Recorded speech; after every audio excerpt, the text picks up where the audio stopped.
नामदेव महाराजांच्या अगोदरच्या बऱ्याच पिढ्या कीर्तनात होत्या. एक दिवस वडील असेच कीर्तनाला गेले आणि नामदेवाला नैवेद्य दाखवायला सांगितला. महाराज गेले नैवेद्य दाखवायला आणि देवासमोर ठाण मांडून बसलेत. ए बाबा देवा, ये लवकर नैवेद्य खा, मला जायचं आहे घरी, किती वेळ बी थांबू. खूप वेळ झाला, देव काय खाली येईना. नामदेव महाराज मात्र म्हटले, मी तू नैवेद्य खाल्ल्याशिवाय घरी जाणार नाही. विठ्ठलाला प्रश्न पडला, अरे हे पोरगं एवढं काढून बसले.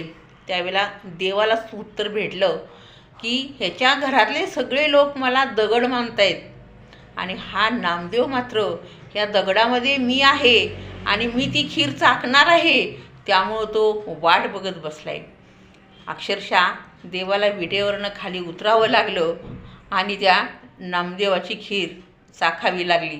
हा नाम्याची खीर चाकतो, हा